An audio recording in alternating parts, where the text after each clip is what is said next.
Imagine buying a sports car, experiencing every thrill of the drive for a decade, and then selling it for the same price you originally paid. No complex tricks, just the allure of economic driving freedom. Not a museum piece, your weekend car, your keys, and your miles. Today, we chase a bold claim that 3 attainable sports cars can actually pay you to drive them. We'll follow the cash, track every repair, count every mile, and chase down the line between hard truth and hopeful myth. Welcome to the Bare Block Chronicles. Let's begin by exploring what drives enduring value in these cars. Value follows scarcity. Some cars were built in limited numbers and then never produced again. That rarity fuels enduring allure in the market. The chase for clean examples never ends. Auction trends indicate that values for certain models have increased by 38% since 2018. Regularly maintained mileage cars still fetch a substantial portion of their original cost. Find a low-mile time capsule, and you might just see offers that rival the original sticker price. This limited supply creates durable demand year after year. The Porsche 911 holds value like few nameplates. Over 5 years, it loses less than the typical car. Stretch it to a decade, and many trims keep most of their price. Special builds may rise. The Mazda Miata lives in a different lane. Low cost, high joy, and a loyal base. Early cars now sell across a wide range. Rough drivers go cheap. Pristine survivors can exceed the original price. Newer Miatas dip early, then hold steady for a long time. Here's the first twist most outlets miss. Lease patterns shape supply. Luxury coupes? They're leased, then returned in waves, flooding lots and dragging prices down. But cars like the S2000, bought outright, held tight. No lease flood, just scarcity and stronger resale. Analog character delivers the second shock. Buyers pay top dollar for that last of its kind feel. High revving engines, featherweight frames, and manual gearboxes that plug you straight into the drive.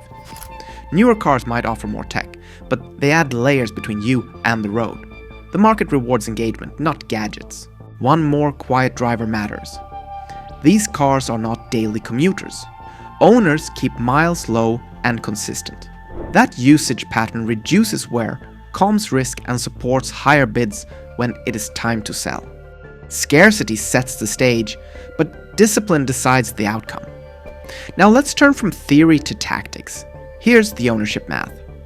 By factoring in maintenance, insurance, fuel costs, and expected resale value, you can position your weekend car as a zero depreciation asset. Miles are your first lever. Treat the car as a weekend companion, not a daily commuter. Set a clear annual limit, 2,000 to 4,000 miles for most owners. Log every drive and total them yearly. This ensures predictable usage, which in turn helps maintain value. Maintenance is your second lever. It makes ownership math work. Follow factory schedules and fix small issues early to control costs. The S2000 excels here. It is durable, parts are sensible, and reliability stays strong with basic care. Porsche needs more structure. Budget for regular service, fluids, inspections, and wear items. Many owners report modest but steady annual spending. That discipline protects function and reputation. Reputation supports value. Miata is the affordable route. Consumables cost less, and the car forgives gaps when life gets busy. The rule still applies. Do small things and document the work. Confidence rises, resale follows. Condition compounds quietly. Sun kills paint and plastics. Heat bakes interiors. Store the car indoors when you can. Replace tires by age, not by tread depth alone. Align the suspension on a calendar. Fix rock chips quickly. Refresh seals before they fail. None of this is flashy. All of it is valuable. Documentation multiplies results. A complete binder can add a noticeable premium. Date-stamped invoices prove care. Part numbers reduce uncertainty. A clear spreadsheet tells a story a buyer can trust. Confidence is worth real money. Here's the third twist, buried in the fine print. Owner behavior is everything. These cars hold value because owners log fewer miles, address issues promptly, and meticulously document every detail. The market pays a premium for transparency, higher bids, quicker sales, fewer surprises. You now have a working model. With the math in mind, we next confront the emotional reality every owner faces. Do you drive it hard or preserve it for the payday? A sports car begs to be driven, but an investment? It begs to be preserved. You can't serve both masters, not completely. Drive hard, rack up miles, and the value edge narrows. Preserve like art, and you trade joy for equity. Many opt for a middle ground. Short loops, light throttle, frequent fluid changes, and avoiding track days.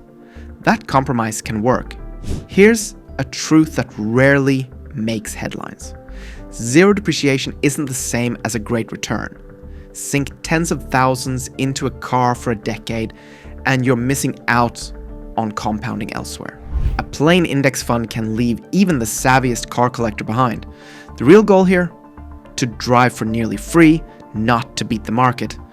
Another myth needs to be set straight. Price does not equal safety. A modest Japanese roadster can keep more of its sticker than an expensive exotic that is not rare or is costly to maintain. The market rewards joy, community, and disciplined supply. It punishes weight, complexity, and fear of repair. The future adds risk. Regulations keep shifting. Fuel costs and city access rules are in motion. Analog cars could become treasured artifacts. They could also become harder to use in daily life.